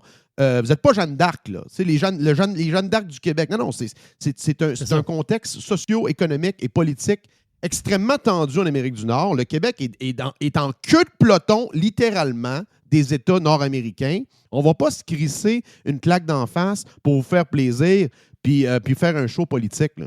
C'est l'autobus du oui, c'est-tu juste dire oui, puis avoir, mettons, un pays, ou vraiment le oui, quand tu dis oui au Québec, ben c'est avoir un Québec, Christophe, qui se met sur la traque, un Québec qui est puissant, un Québec qui est plus riche. Ben ça, c'est un vrai oui, là. Embarquer dans une bus pour dire oui, tu sais, il y a une nouvelle de dernière minute qui vient de sortir là. Un ancien, pas un ancien, c'est le directeur de campagne de Sol Zanetti. C'est un gars qui a l'air assez important dans le Parti Québec solidaire. Ben, il vient de passer dans les mains du Parti québécois. Là. Donc, PQ égale QS. lui, exemple, ce gars-là, 28 ce communiste-là, il vient d'embarquer dans l'autobus du oui. Là. Lui, moi, je n'embarque pas dans cet autobus-là. Moi, ben voilà, je et là, QS, l'histoire. là, c'est du monde que je veux même pas dans mon syndicat de condo, asti. C'est-tu clair, là? Non, c'est ça. C'est du monde. Mais non. Tu vois, tu sais qui mène, Jerry. Regarde, tu vois, c'est qui mène, c'est cette gang-là. C'est C'est cette la gang-là gang de QS. C'est la gang des OSBL, pro-transport en commun. C'est la coalition syndicalo-péquiste. C'est le deal avec la FTQ. C'est les artistes. C'est la même petite swamp péquiste qu'il y avait dans le temps. C'est ça. Ah oui. Mais puis le pire, c'est que je ne connais pas toutes, là. Mais mettons qu'on en prend une coupe de même au hasard. PSPP, là. Si on prend une bière avec, c'est un gars qui. Le discours qu'on vient d'avoir là. Il ne sera jamais capable de le dire en public, justement pour ne pas faire peur à sa crise de gang-là, parce qu'ils sont menottés, ils sont contrôlés par en arrière. Mais ce qu'on vient de jaser là depuis 40 minutes, là, penses-tu bien pas que PSPP ne trouve pas ça brillant? Penses-tu bien pas que Pascal Paradis, je le connais moins, mais Pascal Bérubé, je suis certain que Pascal Bérubé achète ce discours-là. Je pense que beaucoup même de péquistes, c'est le discours que mon père comme péquiste avait, que ton père comme péquiste, Jerry, avait, oui. comme Marc-André Bédard, qui était un ami de la famille, d'une certaine mesure, Stéphane Bédard, c'est un ami à moi, Éric, son frère aussi. Dans le fond, d'eux autres, ils ont la même vision que ça. C'est pareil. Lucien Bouchard, c'était ça, ils l'ont renié. Mais avez-vous remarqué que les gens que vous trustez, qui ils appellent les bots, les crinqués qu'il y a, là, c'est eux autres qui vont tout démolir votre affaire. Exactement. Vous avez choisi la mauvaise gang. Mm-hmm. Vous avez choisi et vous vous laissez dominer par ces gens-là. Mais cette gang-là va vous amener nulle part. Vous êtes dans un cul-de-sac avec cette gang-là. Vous auriez dû écouter notre discours. C'est le discours qu'on a, je pense, qui est le discours gagnant pour bâtir un pays. Puis vous l'avez laissé de côté. OK, c'est fait. Merci à Joe pour les deux bouts. Si vous voulez plus de Joe Hamel, 1h15 total sur la version Prime de Radio Pirate. Première semaine gratis. Allez sur radiopirate.com et vous allez pouvoir écouter tous vos podcasts préférés sur vos applications que vous aimez, comme entre autres Spotify. Radiopirate.com. JeffFillion.com. Il y a une petite boîte. Il y a une petite boîte. Jerry, Boîte. Yes. petite boîte. Une petite boîte, oui. Une petite boîte. Hey, il y a une... Ça, c'est un mot qui est dur à dire. Une circonscription. Circoncision. Non. C'est ça. Souvent, la langue nous fourche quand on dit circonscription. Dans le temps, on disait un comté. Un comté. Oui. Le gars, Circonscription. C'est ça. Circonscription. Mm-hmm. Donc, la circonscription de Jacques Cartier, c'est... Chez nous, ça, non? Non. C'est ça qu'on... c'est pas, dans notre tête, Jacques Cartier, tu dois se voir dans le coin de la rivière Jacques Cartier. Tu sais, dans Port-Neuf. Non, c'est pas là, pas tout. Jacques Cartier, c'est dans l'ouest de Montréal. Ah, c'est beau. C'est Pointe-Claire, Sainte-Anne-de-Bellevue, Baie-d'Urfé, Donc, c'est dans ce coin-là, dans l'ouest de la ville. Donc, Pointe-Dorval. C'est ça, exactement ça, c'est dans ce coin-là. Et leur député, eux autres, c'est Gregory Kelly. Et si boire. Greg. Ben, Là, un l'affaire, c'est louche, qu'on. Là, ce qu'on l'apprend. Non, c'est ça. Ce qu'on l'apprend, c'est que Greg, il est déjà parti en vacances de Noël. Lui, puis l'affaire, c'est qu'il y a un pirate. Puis on sait que les pirates sont partout. Les pirates sont partout. Partout. Et c'est pas à chaque fois que tu vas quelque part, il y a J'ai hâte de savoir ce que tu vas me dire là. Non, c'est parce qu'il y a un pirate qui a mis sur X que Gregory Kelly il a mis sur. C'est marqué en anglais. Mon feeling que c'est un petit journal local. Tu sais, les petits journaux locaux. Oui. Fait que un journal local, tu as une grosse photo de Gregory Kelly qui souhaite joyeuse fête là, aux gens. Là, tu sais, veut dire, fait que lui, il est parti. Et on sait que le retour de l'Assemblée nationale, c'est en février. Là. Donc, lui, Kelly, il est parti pour un bout. Mais il est où, Kelly? Ah oui. Tu sais, il est parti où, Kelly? Est-ce que tu as vu le texte d'hier du Devoir sur lui? Non, j'ai pas vu le texte. Tu n'as pas vu le texte, là. On va te dire que je ne l'ai pas vu non plus. Parce que le Devoir, bon, les articles sont comme barrés, mais j'ai demandé à quelqu'un, je pense que c'est Joamel qui avait l'article du Devoir. Mm-hmm. Et d'un peu, je vais essayer de le trouver pendant que je te parle. C'est où? C'est OK, ici. Donc, malgré le différend qui oppose Mme Risky, ça c'est la fin de l'article. OK? Malgré le différend qui oppose Mme Risky au Parti les libéraux ont multiplié les messages compatissants à son endroit depuis la mi-novembre. À l'approche de la pause des fêtes, M. Tanguay a d'ailleurs souligné, en parlant de Marc Tanguay, c'est ça. Écoutez bien, là, que ce que vit Greg Kelly présentement sur une base personnelle est excessivement difficile. Ah! Ça infesse. Mm-hmm. L'histoire, là, il y a une patente de personnel là-dedans. C'est pas juste une patente en parenthèse politique. C'est ça. C'est pas juste de la politique en tant que telle. Regarde, j'ai deux options, OK? La première option, je l'ai déjà exprimée.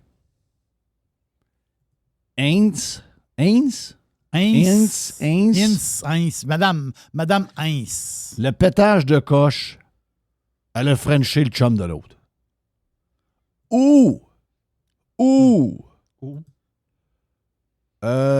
Marois Risky a eu elle-même quelque chose avec quelqu'un et Heinz l'a stoulé à son chum. Je comprends. C'est une patente de même. Là, tu as du Netflix là-dedans. Là. C'est très bon. Là. Moi, j'aime ça. Là. Ben oui. Oui, non, il y a un petit bout de Netflix là-dedans. Non, sortez les sacs de popcorn. Là. Cette histoire-là n'est pas finie zéro. Là. Non. C'est popcorn avec beurre. Là. Tous les libéraux le savent. L'Assemblée nationale au complet le sait. Ah oui. Hey, des histoires de cul à l'Assemblée nationale. Tu rentres là, ça sent les fesses. Là. Il y en a à pocheter. Là. OK? Des histoires de fofounes à l'Assemblée nationale. Si on avait une série lancée contre, écrite par Régent Tremblay sur l'Assemblée nationale, oui. On est rendu à la 24e saison. C'est les Feux de l'amour. C'est The Young and the Restless. Oui, voyons donc. Jerry, il va pisser en tes culottes. Oui, c'est Feux de l'amour. Parce que dans ces téléromans-là, ou ces espèces de sitcoms-là, des fois, il y a des personnages qui partent, je ne sais pas pourquoi, puis ils reviennent. Ils meurent, ils reviennent. Oui, ils reviennent. Ils peuvent même mourir puis revenir. Oui. Bobby le fait. Les femmes marient leur fils, là. C'est des drôles de... Les feux de l'amour, c'est pété, là. Il y en a une qui s'est mariée de la gang, là. Elle a marié Victor, elle a marié Brad, elle a tout marié, là, de la gang. Un matin, j'écoutais la radio à Montréal, puis j'écoutais un merci de le faire. Oui, merci. Pour le savoir. J'écoutais Patrick Lagacé, Esti que c'est tough, ça. dans son éditorial. Mr. White, il est fait fort. Tu t'es fait fort. Ben, c'est parce que quand j'arrive ici, je switché à Radio-Canada pour Jerry. Puis là, j'écoutais ça, puis là, Lagacé, il disait, ouais, justement, il avait lu l'affaire du Devoir. Là. Puis il dit, ouais, ça doit être une décision difficile pour Kelly de savoir est-ce que je dois revenir, est-ce que je dois pas revenir, vu que sa femme est impliquée, puis tout ça. Non, voyons, non, c'est bon. Il n'y a pas de aucune décision réflexion à faire. difficile pas tout à faire là-dedans. Il n'y a aucune réflexion à faire. Ouais, mais. C'est ça. OK, il y en a un qui c'est. Ouais. Oui. L'agacé, ouais. Ça va, Pat. Ouais. Ouais. Pat. Tilit. Le roi. Tilit. Ouais. En tout cas, ça sentait verse partout un matin quand j'écoutais ça. Là. Pat de King. Oui. Ouais. OK. Ouais, ben, tournons la page. Tournons la page. Quelle histoire bizarre. Les pages sont collantes. Ah non, quand j'ai lu le texte hier, la finale, j'ai dit, wow, yeah, ouais. Est-ce qu'ils sont. Y a-tu quelqu'un qui. Y a-tu un journaliste qui va. Ben, les journalistes le savent. C'est ça qui m'énerve. Ils font semblant qu'ils ne savent pas, puis ils font semblant qu'on ne peut pas le dire. Une histoire de même en France, tu le dis souvent, Jerry. C'est beau. Non, en France, c'est Une histoire semblable en Angleterre, c'est partout dans les journaux. Voyons, c'est partout à la grandeur. On est donc bien fragiles, puis on est donc bien. C'est quoi le terme là, qu'on utilise? On est prudes. Oui. Ça n'existe pas. Les pays d'Europe que vous aimez, là.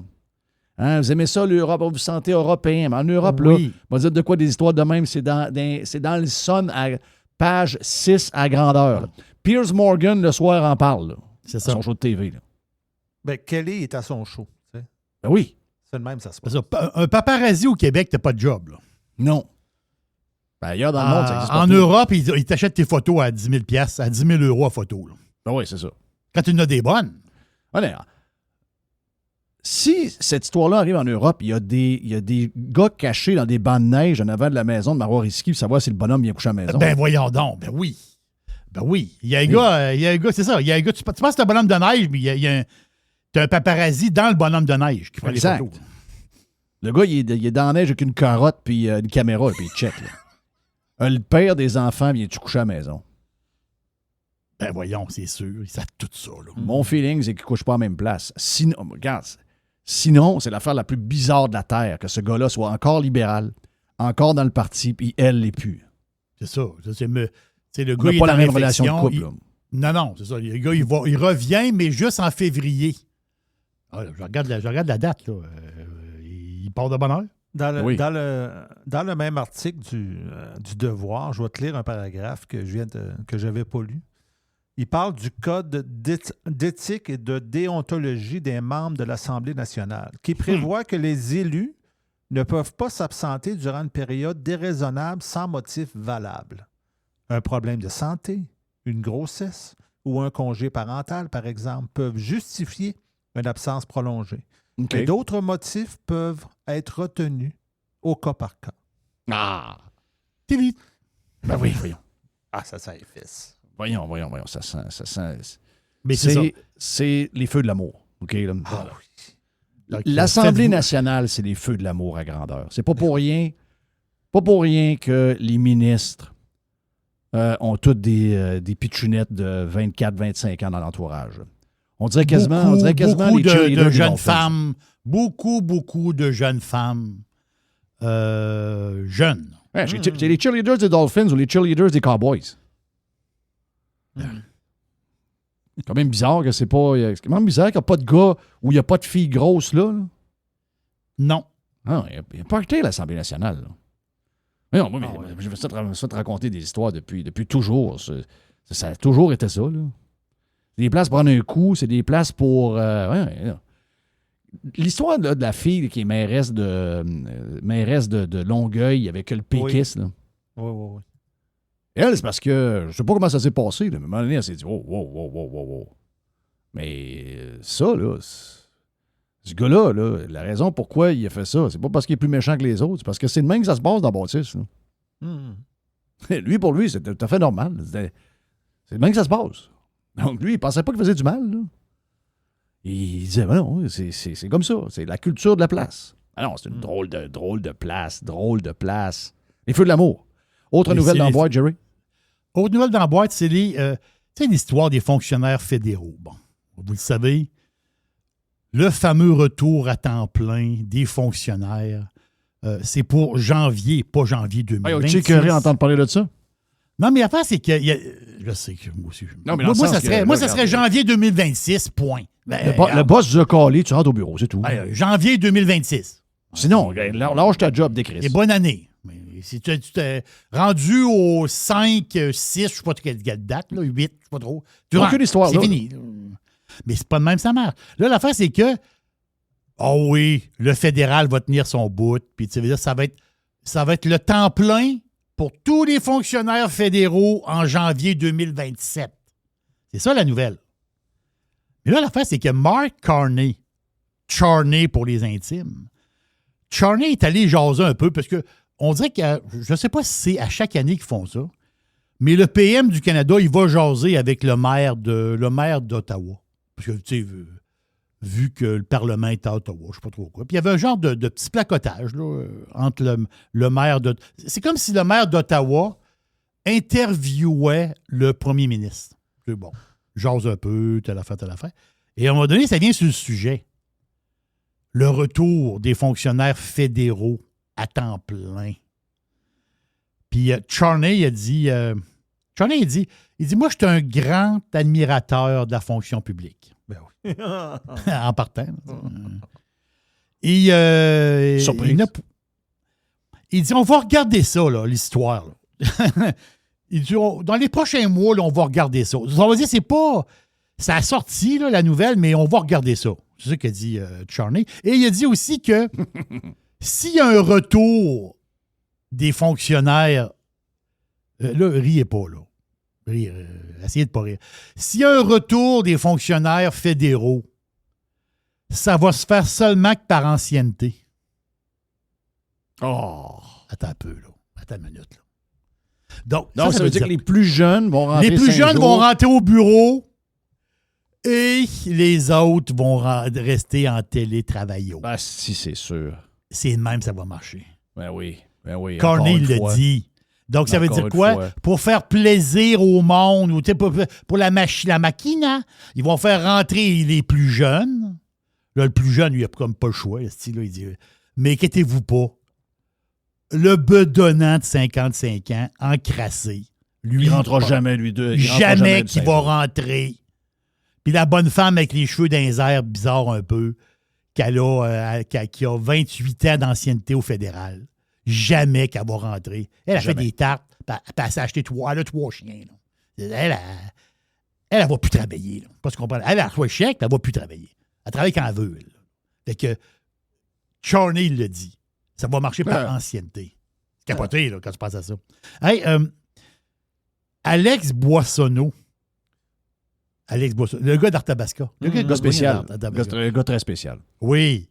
Mais lui, l'affaire, c'est que lui, il a un rôle particulier dans le Parti québécois. Ça, c'est le gars qui aime Fidel Castro. Là. Oui. Le seul gars de centre-droite qui tripe sur Fidel Castro, c'est la terre. Il n'a pas sa terre, ça n'existe pas. Là. Mais lui, sa job principale pour le PQ, ben, il est député, là, mais tu veux dire, il y a comme une job, lui, c'est critique en matière d'agriculture. OK. Ouais. Ça en prend un, tu sais. Mais... Ils auraient pu prendre Bérubé. Ils ont pris Boissonneau. Donc, Boissonneau, c'est les critiques en agriculture. Mais il en a sorti une pas pire. Là, l'affaire, c'est qu'il dit que le Parti québécois, OK, s'ils sont élus, ils vont faire baisser le prix de la nourriture au Québec. OK, ça va arriver comment, ça? OK. Non, je suis pour ça, moi. Ah oui. Oui. C'est pour ça. Mais c'est quoi c'est quoi la manière, la méthode? Voilà, ben, ce qui est sorti à date, c'est il veut attirer il veut plus de compétition. Tu sais, fait que, tu sais, ici, on le métro, l'Obla. Ben, on en a pas mal. Oui, non, mais lui, il dit qu'il n'y en a pas assez. Lui, il veut attirer des chaînes européennes à venir s'installer au Québec. Des chaînes de supermarchés européens. OK. Ben, laquelle? Je ne sais pas, Auchan, Carrefour, ou je ne sais pas trop. Il parle-tu de Lidl, puis... Aldi? Aldi? Je pense pas. Ah bon. Aldi, ils ont regardé pour le Canada. Ils ont dit le marché est trop crowded. Il y Voilà. a trop de monde. Excusez-moi, Lui- là, avec le joueur supplémentaire qui s'est rajouté, Walmart, là. J'ai encore allé avant de partir. Walmart, là, je ne sais pas si tous les Walmart ont été refaits comme le nôtre. Là. Moi, le Walmart de Sainte-Foy, c'est pour une épicerie à rabais. C'est un des plus beaux. Si j'étais Super C et Maxi, j'ai checkerais aller pas mal. là. Oui. Il s'est amélioré, tu veux dire. Ah non, dans la fait au bouffe. complet. C'est cœur. Ah, il a fait au complet. Vraiment une belle épicerie. Là. OK. Du stock. Là. Des prix en plus. Des prix Fait que lui- quotidiens. Écoute, C'est ça. la soupe Campbell, tu me l'as dit l'autre fois, je vais juste le rappeler. Là. Soupe Campbell, 4,49 chez Metro, 3,69 chez Maxi et 2,44 au prix régulier Voilà. chez Walmart. Là, Là, c'est 2 piastres la canne. C'est énorme, là. pour la même fucking canne. Là. C'est une canne. C'est une canne de soupe, 2 piastres. Non, c'est fou, là. Donc, lui, Ils ont ce qu'il juste veut- enlevé toute la gestion des patentes. Je ne sais pas si tu as vu, là, il y a une... il n'a pas parlé il y a- de gestion de l'offre, rien. Bon, a pas parlé il y a de une ça. jeune femme là, qui fait une bonne sortie là, en audio, en vidéo sur le web. Elle dit, moi, j'essaie d'avoir des petits poulets, tu sais, elle dit, moi, j'ai une technique spéciale. Elle dit, je veux que les poulets soient hyper santé. Puis elle dit, je me Oui. fais écœurer par le ministère de l'Agriculture. Elle dit, c'est dégueulasse, puis etc. Puis après ça, tu as le Food Professor. Le Food Professor a fait un thread sur X concernant les prix du poulet au Canada. Là. Alors que les producteurs de poulet accusent les Américains de quasiment faire du dumping de poulet au Canada. Et la raison pourquoi on a beaucoup de poulets américains en ce moment, c'est que la chaîne est en train de s'écrouler pour le poulet au Canada. Là. Les producteurs locaux, les producteurs québécois, les producteurs canadiens sont pas capables de fournir à demande. Pour toutes sortes de raisons, toutes sortes de règles, toutes sortes de patentes, toutes sortes de choses qui s'imposent eux autres mêmes, des quotas, des ci, des ça. Regarde, enlevez tout ça, ces hosties de règles-là. Là. Enlevez tout ça, là, ces règles-là. C'est ça qui nous nuit. C'est tout ce qu'ils ont fait pour essayer de protéger un lobby là, un autre lobby là-bas, un autre là, un autre là. Mais finalement, on se ramasse avec une facture où on n'est plus capable de s'acheter de la calice de viande. Il a le bug. Là. L'autre solution de Boissonneau, c'est, vous le savez, mettons que je rentre au supermarché. J'achète, parce que tu veux dire, au supermarché, tu rentres, là, puis en avant, tu as de la liqueur puis des affaires. Mais tu sais, tu peux acheter un Joe Louis, si tu veux. Emballé individuellement. Mais une chose emballée individuellement comme ça, c'est taxable. Mais si je prends la boîte familiale de Joe Louis, elle n'est pas taxable. Mm-hmm. Et lui, la solution de Boissonneau, c'est pas de dire, mettons, on va enlever les taxes. Non, c'est pas ça. Lui, il dit, c'est de mettre la taxe incluse sur les produits taxables. Si, boy. Avec, C'est communiste à la marde. Ah oui. Fait que moi, quand je vois le Joe Louis individuel, le prix que je vois, je ne sais pas. Je vois le Joe Louis, je vois le prix, 2 piastres. 2 piastres, quand je passe à la caisse, il me met les taxes. Mais lui, ce qu'il veut, c'est que quand je le vois dans le magasin, Ça ne tente pas de que dire les tout ce taxes qui va soient dans ma incluses. bouche, tout ce que je peux boire ou manger, il n'y a pas de taxe. non, il n'y a pas dit ça. Incluant les restaurants. Ça ne tente pas d'aller jusque-là. Non, il n'a pas dit ça du tout. C'est communiste. Il n'y a pas ça du tout. Il n'y a pas Et ça puis, dans la tête. Puis tu as l'autre histoire aussi, ce qui veut passer une loi, la dernière affaire, parce que j'ai lu toute la patente, là. Il aimerait ça passer une loi. Puis ça, tu nous as glissé un mot de ça, Jeff. Ton histoire de... moi, je ne l'avais pas remarqué, ça, mais c'est toi qui en as parlé. Tu sais, le fameux Dollarama et le pain. Oui. Donc, quand tu as un Dollarama avec du pain, ça veut dire qu'il ne nuit pas à un marché qui est proche. Ben, c'est dans la même bâtisse. C'est souvent dans le bail. Voilà. Donc, mettons qu'il y a un centre commercial avec une dizaine d'autres petits magasins à côté, puis que Métro ou les autres, ils disent OK, moi, je te prends la grosse partie, je te donne tel montant du pied carré. Par contre, dans le strip commercial, il n'y a pas d'autres places qui vendent de la bouffe comme moi, j'en vends. Du frais, il n'y en a pas. Là. Donc, tu peux vendre du canage, tu peux vendre des biscuits, mais du frais, tu ne peux pas en vendre. Du frais, c'est ça. Donc, si mettons que Dollarama décide de rentrer du lait à un moment donné. Oui, mais ça, ils ont fait auront un pas test de en lait. passant, ça n'a pas marché, puis ils l'ont enlevé. Là. Mais OK. le pain, c'est considéré comme du frais. OK. Donc, Boissonneau, ce qu'il veut, c'est qu'il y ait une loi officielle. Là. Donc, tu ne pourras pas mettre dans le bail, justement, l'interdiction à un magasin de ne pas vendre du pain parce que ça compétitionne l'autre. Mais lui, ce qu'il veut, c'est ouvrir la compétition. Puis il dit c'est ça qui va baisser les prix. Donc, c'est les 3 solutions d'Alex Boissonneau. Ouais. Regarde, ça lui tente-tu de juste se tasser? Essayez donc ça. Tassez les taxes. Tassez-vous avec vos règles. Tassez-vous avec vos quotas. Tassez-vous avec votre gestion de ci, votre gestion de ça, puis de limiter le supply, puis toute la patente. Pouvez-vous juste vous tasser puis laisser le commerce libre complètement, puis que lui continue à triper, puis à faire des massages, à se masser pour, en regardant des vidéos, des vieux vidéos YouTube sur Fidel Castro. Ici, là, peux-tu juste se tasser? C'est une complication à pu finir. C'est l'histoire du jus, là, c'est typique québécois. Là. Exemple, tu as du jus. Puis si c'est 25 moins de 25 de vrai jus, c'est taxable. Bon. Plus de 25 de vrai jus, c'est pas taxable. C'est bien compliqué. Tu sais, t'as des genres de jus de marde, tu sais, du jus, là.